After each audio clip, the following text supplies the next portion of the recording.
Phrasal verbs are a combination of a verb and one or more particles, typically an adverb or preposition, that together have a different meaning than the individual words. Hi there. How are you holding up today? Hi, John. I'm hanging in there. As in I'm hanging in there. In this context, hangin means to endure or manage a difficult situation.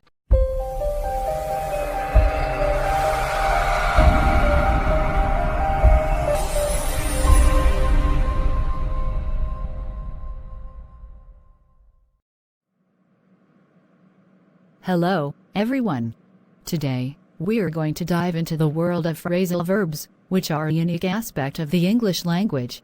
Phrasal verbs are a combination of a verb and one or more particles, typically an adverb or preposition, that together have a different meaning than the individual words.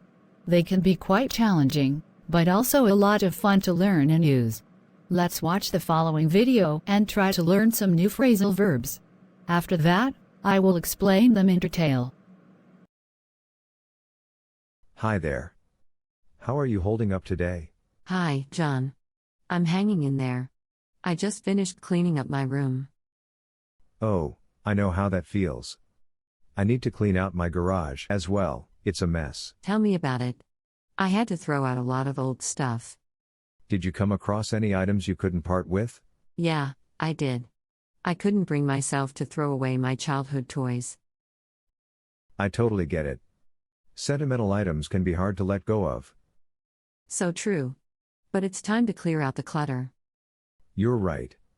I need to sort through my tools and get rid of the ones I don't use. Are you into DIY projects then? Absolutely. I like fixing things up and building stuff. That sounds fun. I should try my hand at DIY sometime. You should. It's a great way to pick up new skills. I've been meaning to learn more. Do you have any tips for beginners? Well, first, you should start small. Don't take on a big project right away. That's good advice. I don't want to bite off more than I can chew. Exactly. And make sure to read up on any project you're planning. So, research is crucial, then. It definitely helps. You'll run into fewer problems that way. Thanks, John. I'll keep that in mind. No problem. So, what's on your agenda for the day? I have a doctor's appointment this afternoon. Is everything okay? Nothing serious, I hope. Nothing too serious. I just need to get a checkup. It's always a good idea to take care of your health. You're right. I should have gone sooner. Well, better late than never, they say. True. I've been putting it off for a while. We all procrastinate sometimes. But taking action is important. Yeah, I'm trying to get better at that. It's a work in progress for all of us. Absolutely. By the way, have you heard about the new restaurant in town? You mean the Riverside Grill? That's the one. I heard they just opened last week. Yes, I've heard about it. I'm thinking about checking it out. Me too. We should go together. That sounds like a plan. Let's go this weekend. Great idea. I'll look up the menu online. I hope it lives up to the hype. Me too. I'm really looking forward to it. So am I. It's always fun to discover new restaurants. Absolutely. We can also catch up over some good food. That's the best part. It's been a while since we hung out. Life gets busy, but we shouldn't neglect our friendships.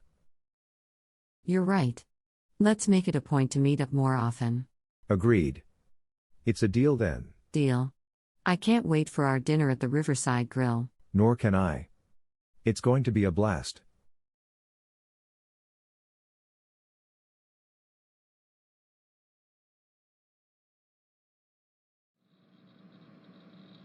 Hello, again. Let's explore some of the phrasal verbs mentioned in the previous conversation. The first phrasal verb we encountered was hangin, as in I'm hanging in there. In this context, hangin means to endure or manage a difficult situation. For instance, if you're going through a tough time, you can say, I'm hanging in there, to express that you are coping with a situation. The second one is clean out, as in I need to clean out my garage. Clean out means to remove unwanted items or declutter. It's a common phrase when you want to tidy up a space that has become cluttered. For instance, I cleaned out my closet last weekend implies that you sorted through your clothes and removed items you no longer need. The next phrasal verb is throw out, as in I had to throw out a lot of old stuff. To throw out means to dispose of or get rid of something. For example, if you're cleaning your room and you decide to get rid of some old magazines, you can say, I threw out the old magazines. Part with was used in the sentence, did you come across any items you couldn't part with? It means to let go of something, especially if it has sentimental value. If you have a cherished childhood toy but decide to give it away, you can say, I couldn't part with my old toy, so I kept it. The next one is throw away, as in I couldn't bring myself to throw away my childhood toys. To throw away means to discard or dispose of something. For instance, if you decide to get rid of old paperwork, you can say, I threw away all the old paperwork to clear some space.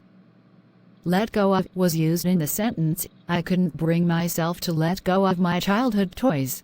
It means to release or relinquish something. Imagine you have an old piece of jewelry, but you decide to sell it. You can say, I finally let go of my old jewelry to make some extra money. The next phrasal verb is clear out, as in but it's time to clear out the clutter. Clear out means to remove or eliminate unwanted items.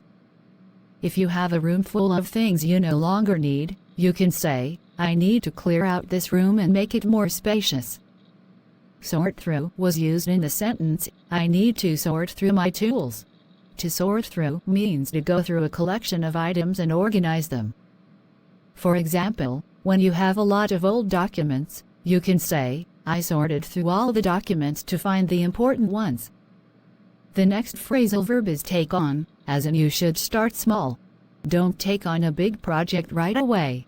Take on means to accept or undertake a task or responsibility.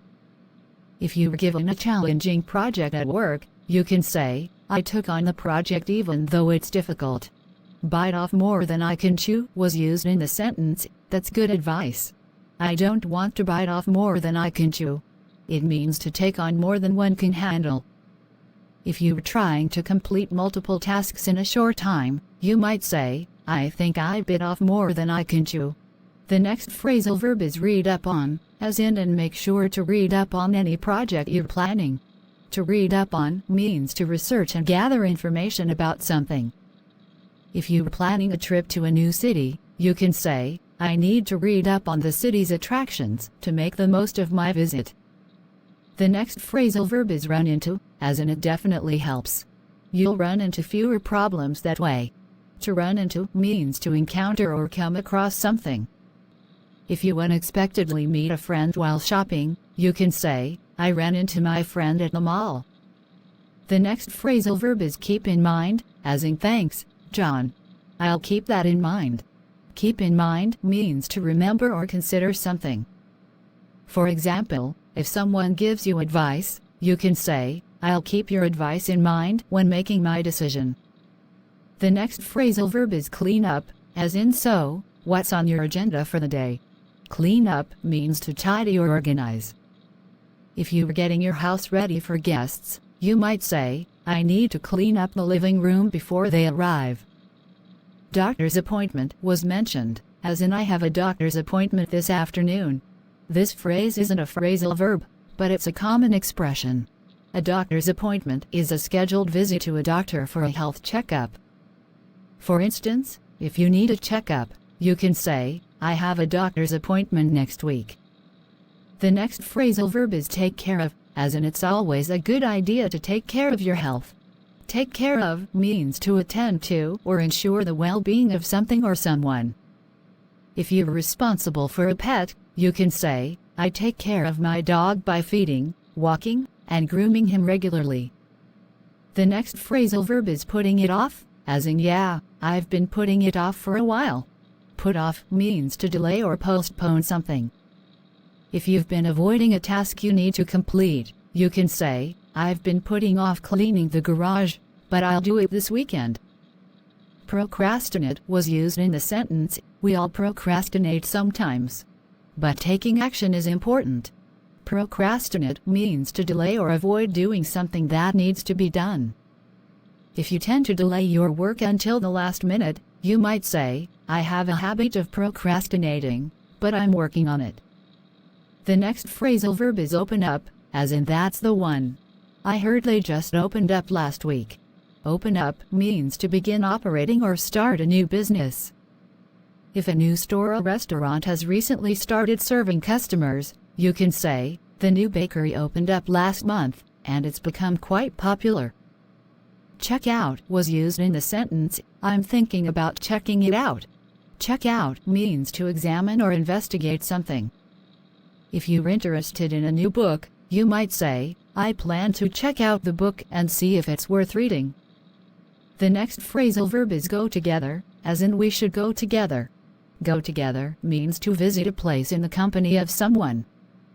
If you and a friend decide to visit a new art exhibition, you can say, let's go together to the art exhibition this weekend. Look up was used in the sentence, I'll look up the menu online. Look up means to search for information or details. The next phrasal verb is live up to, as in I hope it lives up to the hype. Live up to means to meet or exceed expectations.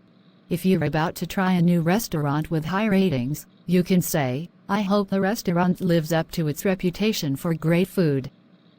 The last phrasal verb we'll discuss is look forward to, as in I'm really looking forward to it. Look forward to means to eagerly anticipate something. If you have an upcoming vacation, you can say, I'm looking forward to my vacation. I've been planning it for a long time. Phrasal verbs can be tricky, but with practice and understanding their meanings, you'll be able to use them naturally in conversations. Remember that context is crucial when using phrasal verbs, so pay attention to how they are used in different situations. I encourage you to practice these phrasal verbs in your conversations, writing, and reading. It's an essential part of becoming fluent in English. If you have any questions or would like more examples, feel free to ask. Listen to the conversation again and again to memorize the vocabulary. In phrasal verbs, pause the video when you want to read the given meanings and all. So, subscribe and hit the bell icon to our channel so that you will never miss out the next interesting video lesson. Until meeting with another English lesson, have a nice time.